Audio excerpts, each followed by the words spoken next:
आज के हमारे एडिटोरियल का टाइटल है मोर देन अ स्टोरी, एक स्टोरी से कहीं ज़्यादा।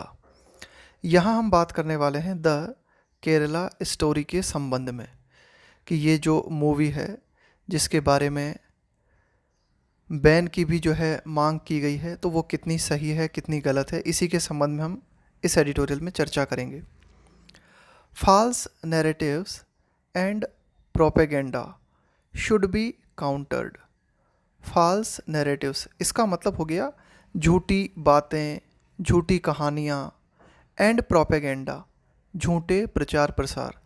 तो कुल मिला के झूठे प्रचार प्रसार, झूठी कहानियाँ, झूठी बातें शुड बी काउंटर्ड, इनका विरोध किया जाना चाहिए, इनका मुकाबला किया जाना चाहिए, but not through a ban, लेकिन एक बैन से नहीं। यानी कि जैसे मान लो किसी व्यक्ति के द्वारा कोई किताब लिखी गई, कोई मूवी बनाई गई और आपको लगता है कि उसमें झूठी बातें हैं, झूठे प्रचार प्रसार करने के लिए वो मूवी बनाई गई है, तो उसका विरोध किया जाना चाहिए, लेकिन उस मूवी या उस किताब के ऊपर बैन लगा कर नहीं। यानी कि बैन जो है वो माध्यम नहीं होना चाहिए कि आपने उसके ऊपर बैन लगा दिया। आगे पढ़ेंगे तो और ज़्यादा समझ में आएगा। The demand for a ban on the Kerala Story, कि ये जो डिमांड हमें देखने को मिली है, ये मांग कि जो केरला स्टोरी है उस पर बैन लगाया जाए। A film, the Kerala story के बारे में बताया गया है कि एक फिल्म है apparently based on the instances. Apparently का मतलब है कि भाई प्रकट रूप से ऐसा दिखाई देता है ना, कथित स्पष्ट रूप से ऐसा दिखाई देता है। A film apparently based on the instances का मतलब हो गया घटनाएं, of a few women joining the Islamic state. तो कुल मिला के ऐसा प्रतीत होता है ना कि भाई ये जो मूवी है ऐसा प्रतीत होती है कि आधारित है उन घटनाओं पर। किन घटनाओं पर? ये कुछ महिलाओं के बारे में है। A few women joining the Islamic state, कि कुछ महिलाएं जिन्होंने आईएस, इस्लामिक स्टेट, जिसे कि आतंकवादी संगठन माना जाता है, उसे ज्वाइन किया है ना, कथित तौर पर। या एक तरह से आप कह सकते हो कि इस ये मूवी जो है ना इस तरह से दिखाई देती है कि भाई इस पर आधारित है ये मूवी और इस पर बैन लगाने की मांग की गई है। तो ये जो मांग की गई है इज़ इल कंसीव्ड। तो ये जो डिमांड है, यहाँ पे ये जो इज़ आया है ना, ये इज़ आया है डिमांड के लिए। ये डिमांड जो है is ill conceived. Ill conceived का मतलब है जिस पर ठीक तरह से विचार नहीं किया गया है, कोई ऐसी बात जिसके लिए हम बोलते हैं ना इल कंसीव्ड। इसका मतलब है कि वो अनवाइज है, बुद्धिमत्तापूर्ण नहीं है। तो ये जो डिमांड है ये इल कंसीव्ड है, बुद्धिमत्तापूर्ण नहीं है। क्यों? आगे और देखते हैं।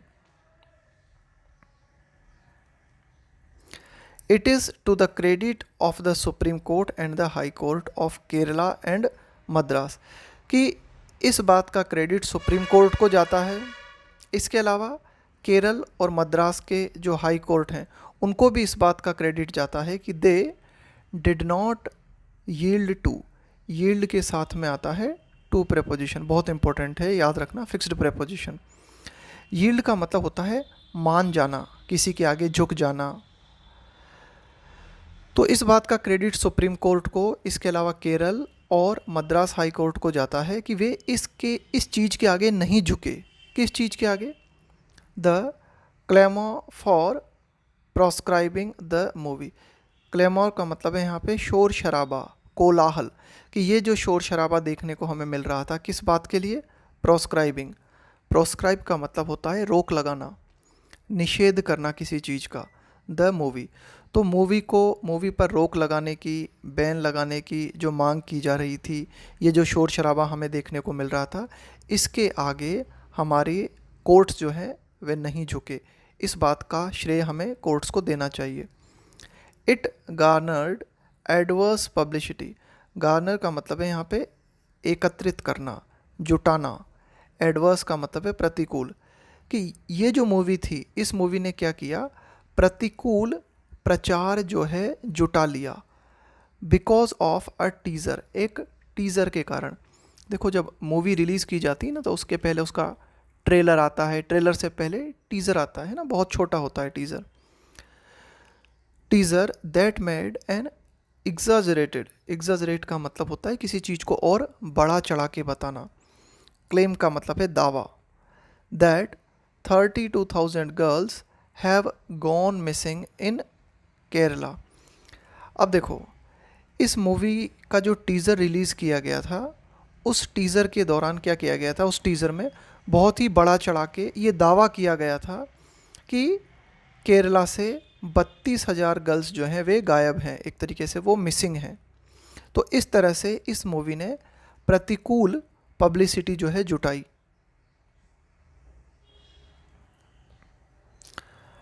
अब ये जो 32,000 गर्ल्स थी जिनके बारे में टीज़र में दावा किया गया था कि ये केरल से गायब हैं, प्रिज्यूमेबली, प्रिज्यूमेबली का मतलब है प्रॉबेबली, संभवतया, टू जॉइन। और ये गायब क्यों हैं? संभवतया इसलिए to join the terrorist group, कि इन्होंने क्या किया, आतंकवादी संगठन IS, इस्लामिक स्टेट को ज्वाइन किया।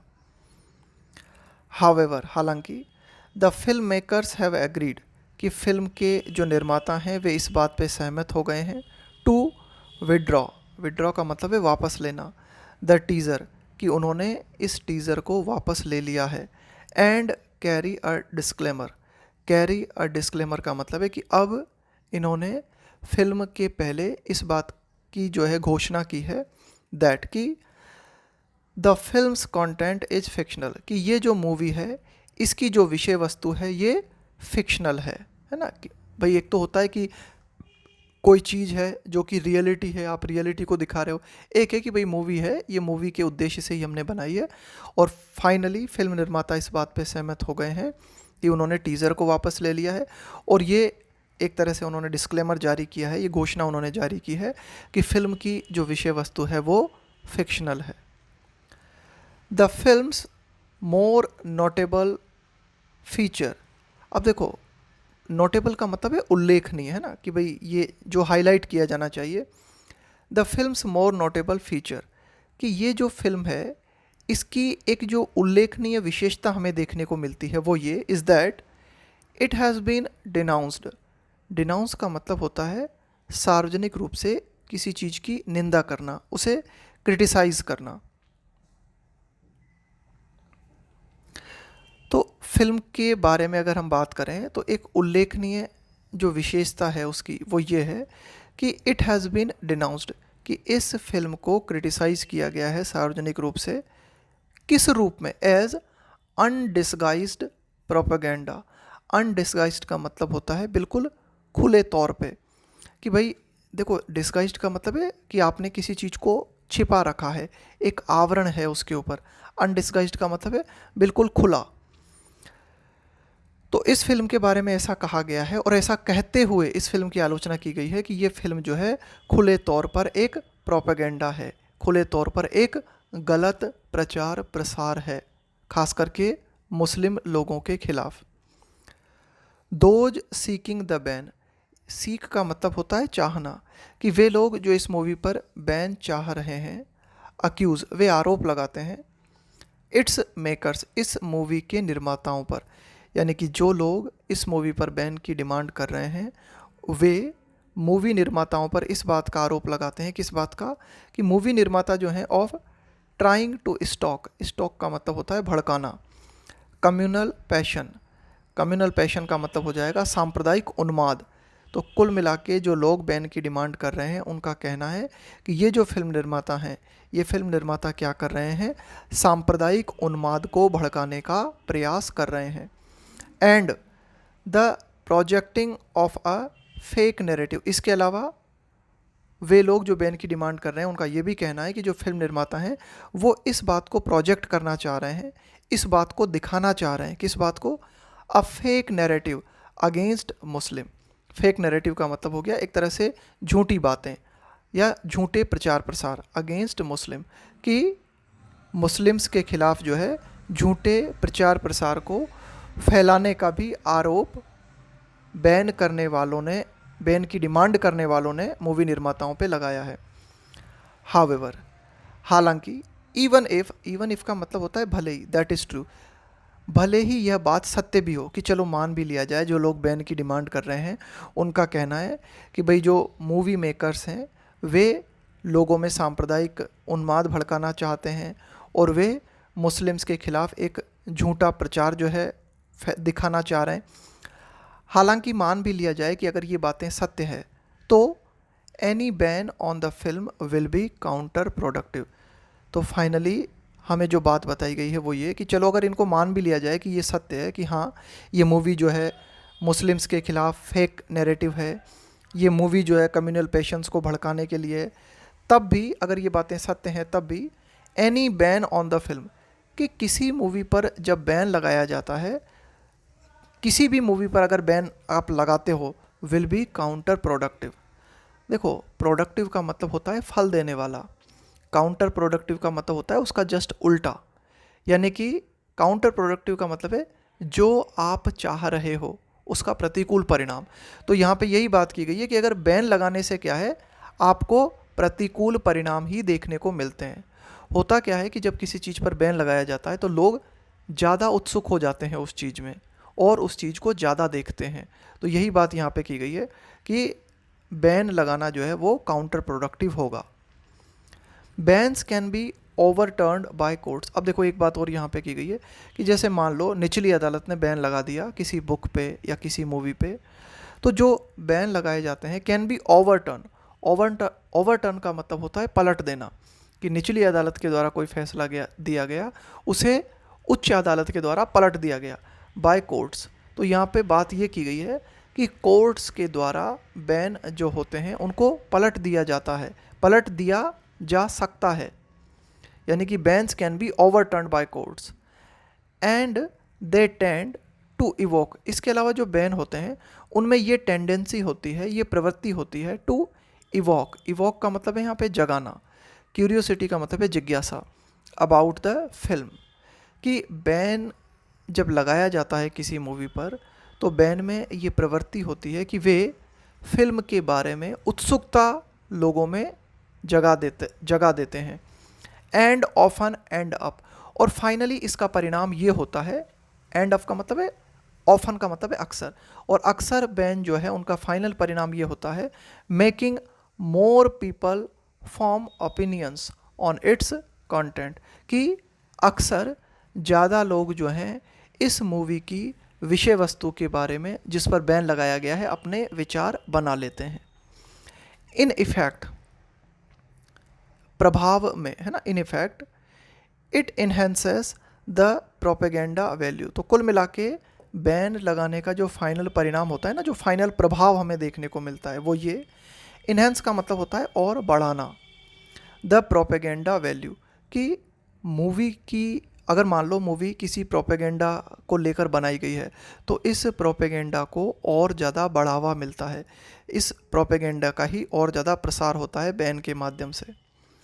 एंड फर्दर का मतलब है यहाँ पे और मजबूत करना किसी चीज़ को, और ये बैन जो है इस चीज़ को और मजबूत करता है और सपोर्ट देता है the ulterior motive. Ulterior motive का मतलब है जो आपका छिपा हुआ मोटिव है, जो आपका गुप्त इरादा है, जो आपका गुप्त उद्देश्य है, जो छिपा हुआ उद्देश्य है आपका मूवी को बनाने के पीछे, उसे ही सपोर्ट मिलता है बैन के माध्यम से। इफ़ एनी, अगर कोई अल्टीरियर मोटिव है तो, कि अगर मान लो इफ़ एनी, यहाँ पे इफ़ एनी आया है, अगर कोई अल्टीरियर मोटिव है, अगर कोई छिपा हुआ या आपका कोई गुप्त मोटिव है उस मूवी को बनाने के पीछे, और अगर उस पर बैन लगाया जाता है तो उसके माध्यम से उस मूवी को सपोर्ट ही मिलता है। It is now legally settled. अब ये बात कानूनी रूप से सेटल हो गई है दैट कि once a film has been certified by the statutory authority. Statutory authority का मतलब हो गया कि उचित जो कानूनी अथॉरिटी है, यानी कि जिसके द्वारा फिल्म को सर्टिफिकेट दिया जाता है। तो फिल्म को सर्टिफिकेट देने वाली अथॉरिटी के द्वारा अगर किसी फिल्म को सर्टिफिकेट दे दिया जाता है, there is really no case, तब तो कोई केस ही नहीं बनता कि उस पर बैन लगाया जाए। टू बैन वन, अगर मूवी को सर्टिफिकेट देने वाली संस्था के द्वारा उसे सर्टिफाइड कर दिया जाता है तब उस मूवी पर बैन लगाने का कोई केस ही नहीं बनता। लॉज, कानून, पर्टेन के साथ में आता है टू प्रीपोजिशन। पर्टेन टू का मतलब है संबंधित, कि ऐसे कानून जो कि संबंधित है किस चीज़ से, पब्लिक ऑर्डर से, है ना, कि भाई जो हमारी व्यवस्था है, लोगों के बीच में जो कानून व्यवस्था है, उस कानून व्यवस्था से संबंधित जो कानून है। Indeed empower the police and local authorities, कि पब्लिक ऑर्डर से जुड़े हुए जो कानून हैं वे, इंडीड का मतलब है वास्तव में, एम्पावर का मतलब है सशक्त बनाना और ज़्यादा ताकत प्रदान करना। The police and local authorities, कि जो वहाँ के लोकल अधिकारी हैं और जो लोकल पुलिस है, उन्हें कानून जो है ये ताकत देता है to stop a film's screening, कि वे फिल्म की स्क्रीनिंग को रोक सकते हैं। अगर मान लो उन्हें लगे कि भाई फिल्म की स्क्रीनिंग करने से जो कानून व्यवस्था है वो बहुत ज़्यादा ख़राब हो सकती है, बिगड़ सकती है, तो वहाँ के संबंधित अधिकारी जो हैं इस फिल्म की स्क्रीनिंग को रोक सकते हैं कानून के दायरे के तहत। But it will be perilous, लेकिन ये बहुत ज़्यादा जोखिमपूर्ण होगा। पेरिलस का मतलब है बहुत ही डेंजरस, बहुत ही खतरनाक। टू डू सो, लेकिन ऐसा करना बहुत ही ज़्यादा डेंजरस होगा। Every time a group demands a ban, कि हर वक्त जब किसी पर्टिकुलर ग्रुप के द्वारा बैन की मांग की जाती है और वहाँ के जो भी लोकल अधिकारी हैं या वहाँ की जो लोकल पुलिस है वो बार बार बैन लगा देती है, तो हर बार ऐसा करना उचित नहीं होगा, ये और ज़्यादा डेंजरस है। Reports from Tamil Nadu and Kerala, कि तमिलनाडु और केरल से जो रिपोर्ट्स हैं वो इस बात को बताती हैं that threats of protest have resulted, कि थ्रेट्स ऑफ प्रोटेस्ट, कि विरोध प्रदर्शन की जो धमकियां दी गई थी उनका परिणाम ये हुआ, रिजल्टेड इनका मतलब उनका परिणाम ये हुआ, multiplexes and some cinema owners choosing, कि कई मल्टीप्लेक्स मालिक, इसके अलावा कई जो सिनेमा को प्रदर्शित करने वाले जो मालिक हैं वे ये चूज़ कर रहे हैं not to screen the film, कि इस फिल्म को स्क्रीन न किया जाए, इस फिल्म को न दिखाया जाए। यानी कि कुछ लोगों द्वारा विरोध प्रदर्शन की जो धमकी दी गई उसके कारण जो सिनेमा हॉल के मालिक हैं वे इस फिल्म को न दिखाना चूज़ कर रहे हैं। It is normally the local authorities who have a duty, generally जो क्षेत्रीय अधिकारी होते हैं उनकी ये ड्यूटी होती है टू प्रोवाइड एडिक्वेट सिक्योरिटी, कि वे पर्याप्त, एडिक्वेट का मतलब होता है पर्याप्त, कि वे पर्याप्त सिक्योरिटी जो है उपलब्ध कराएं। As ruled by the Supreme Court, जैसा कि सुप्रीम कोर्ट के द्वारा कहा गया है, सुप्रीम कोर्ट के द्वारा इस तरह का फैसला दिया गया है कि भाई ये लोकल अथॉरिटीज़ की जिम्मेदारी है कि वे पर्याप्त सुरक्षा उपलब्ध कराएं अगर चीज़ें कानून के दायरे में हो रही हैं तो। हाउएवर, हालांकि, rather than the law it is prudent assessment, however, हालांकि कानून के बजाय, rather than the law it is prudent, prudent का मतलब है विवेकपूर्ण, असेसमेंट का मतलब है मूल्यांकन, यानी कि ठीक है कानून अपनी जगह है लेकिन कानून की बजाय ये ज़्यादा प्रूडेंट है, ये ज़्यादा बुद्धिमानी पूर्ण है कि ठीक तरह से मूल्यांकन किया जाए किस चीज़ का, ऑफ द ग्राउंड सिचुएशन, कि पर्टिकुलर जगह की ग्राउंड सिचुएशन जो है, वहाँ की ज़मीनी हकीकत जो है उसे ठीक तरह से समझा जाए। दैट हेल्प्स देम, यानी कि वास्तव में ग्राउंड सिचुएशन जो है वो मदद करती है लोकल अथॉरिटीज़ की या लोकल पुलिस की मेक अ डिसीजन, एक पर्टिकुलर डिसीजन लेने में। यानी कि कानून अपनी जगह है लेकिन कानून के बजाय बुद्धिमानी पूर्ण चीज़ ये है कि ठीक तरह से ग्राउंड सिचुएशन जो है उसका ठीक तरह से मूल्यांकन किया जाए और उसके बाद कोई डिसीजन लिया जाए। What is also condemnable, condemnable का मतलब है जो निंदा करने योग्य है। What is also condemnable is the attempt to make political and electoral capital out of the Kerala story। अब देखो और भी ज़्यादा जो निंदनीय बात है वो ये, क्या बात, ये प्रयास, the attempt to make political and electoral capital out of the Kerala Story, कि द केरला स्टोरी से राजनीतिक लाभ और चुनावी लाभ लेने का जो प्रयास किया जा रहा है वो और भी ज़्यादा निंदा करने योग्य है। यहाँ पे ये लिखा हुआ है ना पॉलिटिकल कैपिटल, इसका मतलब हो गया राजनीतिक लाभ, इलेक्टोरल कैपिटल चुनावी लाभ। तो कुल मिला के केरल स्टोरी से, द केरला स्टोरी से चुनावी या राजनीतिक लाभ प्राप्त करने के जो प्रयास किए जा रहे हैं वो और भी ज़्यादा निंदनीय हैं। The prime minister himself has alleged, कि स्वयं प्राइम मिनिस्टर ने ये आरोप लगाया है that only those who support terrorism, कि सिर्फ वे व्यक्ति जो आतंकवाद को सपोर्ट करते हैं, will criticise such a movie, वे लोग ही इस तरह की मूवी की आलोचना करेंगे। यानी कि प्राइम मिनिस्टर ने खुद ये बात कही है कि ऐसे लोग जो आतंकवाद को सपोर्ट करते हैं वे ही इस तरह की मूवी की आलोचना करेंगे। इट डज़ नॉट बिहोव, बिहोव का मतलब होता है शोभा देना, जैसे बोलते हैं ना कि यार आप इतने बड़े व्यक्ति हो, आपको ये काम शोभा नहीं देता। It does not behove high constitutional functionaries to communalise the debate over the film, एक उच्च संवैधानिक पद पे काम करने वाले व्यक्ति को ये शोभा नहीं देता कि वह इस बात को कम्युनलाइज करे, यानी कि इस बात का सांप्रदायिकरण करे। The debate over the film, कि इस बात, ये जो फिल्म है इसके ऊपर जो डिबेट है, जो भी वाद विवाद है इस फिल्म को लेकर, उसको कम्युनलाइज किया जाए, है ना, एक तरह से सांप्रदायिकता को बढ़ावा दिया जाए, ये शोभा नहीं देता किसी कॉन्स्टिट्यूशनल फंक्शनरीज के लिए।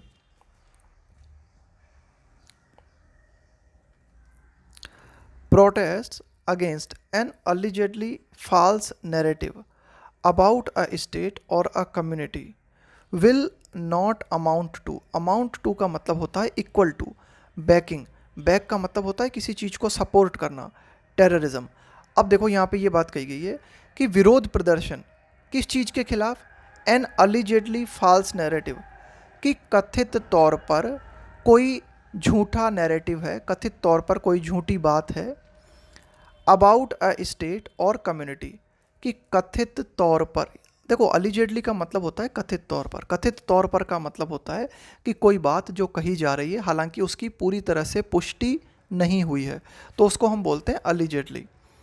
जैसे मान लो अचानक से आपको पता पड़े कि किसी ने किसी का एक मर्डर हो गया, अब अलिजेडली ये कहा जा रहा है कि इस व्यक्ति का मर्डर फलां व्यक्ति ने किया है, अभी प्रूफ तो हुआ नहीं ना, एक तरह से वो साबित नहीं हुआ है। तो यहाँ पे यही बात की गई है कि जो विरोध प्रदर्शन होते हैं किस चीज़ के खिलाफ, कथित तौर पे किसी मूवी के द्वारा अगर मान लो कोई झूठा नैरेटिव है, कोई झूठी कहानी कही जा रही है, किसके बारे में, किसी राज्य के बारे में या किसी कम्युनिटी के बारे में, तो ये जो है इनके संबंध में जो प्रोटेस्ट किए जाते हैं will not amount to backing terrorism, ये प्रोटेस्ट जो हैं ये आतंकवाद को सपोर्ट करने के बराबर नहीं है, नहीं होंगे, ये बात यहाँ पे कही गई है।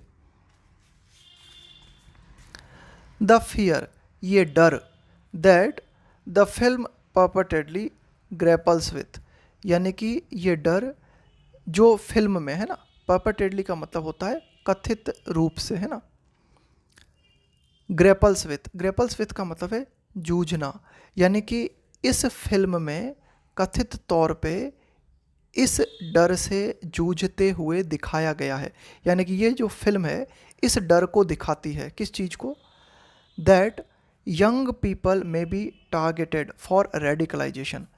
रेडिकलाइजेशन का मतलब होता है एक्सट्रीम रवैया, कट्टरपन, उसको बोलते हैं रेडिकलाइजेशन, कि the young people may be targeted for radicalisation, कि कट्टरता के लिए जो युवा पीढ़ी है उनको निशाना बनाया जा सकता है। तो ये जो डर है शुड बी एड्रेस्ड, इस डर का समाधान किया जाना चाहिए, एड्रेस का मतलब होता है समाधान करना, बाय किस तरह से, आइसोलेटिंग, आइसोलेट का मतलब होता है बिल्कुल पृथक कर देना, अलग कर देना, एक्सट्रीमिस्ट एलिमेंट्स, एक्सट्रीमिस्ट का मतलब हो गया अतिवादी, चरमपंथी, कट्टरपंथी, एक्सट्रीमिस्ट एलिमेंट्स, कि जो चरमपंथी तत्व हैं उनको अलग करते हुए, है ना, उनको पृथक करते हुए इस तरह के डर का सामना किया जाना चाहिए। एंड फॉस्टरिंग, और हमें बढ़ावा देना चाहिए, फोस्टर का मतलब होता है प्रेरित करना, बढ़ावा देना, बेटर अंडरस्टैंडिंग अमॉन्ग कम्युनिटीज़, और विभिन्न समुदायों के बीच एक बेहतर समझ को बढ़ावा दिया जाना चाहिए। द मिसचीफ, मिसचीफ का मतलब है कोई भी गलत हरकत या किसी तरह की शरारत। रॉट बाय इसका मतलब होता है लाना, यानी कि किसी भी तरह की गलत हरकत जो कि लाई जाती है किस चीज़ के माध्यम से। अ फाल्स प्रोजेक्शन का मतलब होता है झूठे रूप में दिखाना, झूठे तरीके से दिखाना। By a false projection of reality, कि वास्तविकता को झूठे तरीके से दिखा के अगर किसी के द्वारा कोई गलत हरकत लाई जाती है, यानी कि किसी भी तरह की कोई गलत बात किसी मूवी के माध्यम से या किसी बुक के माध्यम से किसी भी तरह से अगर दिखाई जाती है और इस गलत हरकत को आपको समाप्त करना है, इज बेस्ट अनडन। अनडन का मतलब होता है जो काम किया गया है उसे अन किया करना, यानी कि अगर इस तरह की गलत हरकत किसी के द्वारा की जाती है तो उस गलत हरकत को हम ख़त्म कैसे कर सकते हैं, उस मिसचीफ को हम समाप्त कैसे कर सकते हैं, थ्रू के माध्यम से। किस तरह से उस गलत हरकत को समाप्त किया जा सकता है, एक्सपोजिंग द फाल्सहुड। एक्सपोज का मतलब होता है सबके सामने लाना। एक्सपोजिंग द फाल्सहुड यानी कि उस पर्टिकुलर फिल्म के द्वारा जो गलत बात दिखाई जा रही है, यानी कि जो झूठ उसमें है, जो फाल्सहुड उसमें है, उस झूठ को एक्सपोज करके ही इस तरह की मिसचीफ को समाप्त किया जा सकता है। एंड द अंडरलाइंग मोटिव, तो कुल मिला के हमें करना क्या चाहिए कि इस तरह का जो झूठा एजेंडा है, अगर हम उस झूठे एजेंडे को समाप्त करना चाहते हैं, उसे अंडन करना चाहते हैं, तो वो किस तरह से किया जाना चाहिए, इस फाल्सहुड को एक्सपोज करके। और द अंडरलाइंग मोटिव, अंडरलाइन का मतलब होता है निहित, मोटिव का मतलब है उद्देश्य, यानी कि जो छिपा हुआ उद्देश्य है किसी भी पर्टिकुलर मूवी में जो प्रोपेगेंडा है, जो छिपा हुआ उद्देश्य है, जो झूठी बातें हैं, उनको एक्सपोज करके ही इस तरह के प्रोपेगेंडा को ख़त्म किया जा सकता है। And not through hasty ban, hasty का मतलब होता है जो जल्दबाजी में किया जाए। और ये कोई समाधान नहीं है कि आप, थ्रू का मतलब होता है के माध्यम से, यानी कि इस तरह का अगर कोई झूठा प्रोपेगेंडा है तो उसे समाप्त करने के लिए जल्दबाजी में बैन लगा देना जो है ये कोई ठीक विकल्प नहीं है। उसका जो एकदम सही रास्ता है वो ये कि जो भी फाल्सहुड उस मूवी में है या जो भी उस मूवी का छिपा हुआ उद्देश्य उसे बेनकाब किया जाए, उसे एक्सपोज किया जाए, उससे जुड़ी हुई जो भी झूठी बातें हैं उन्हें लोगों के सामने लाया जाए।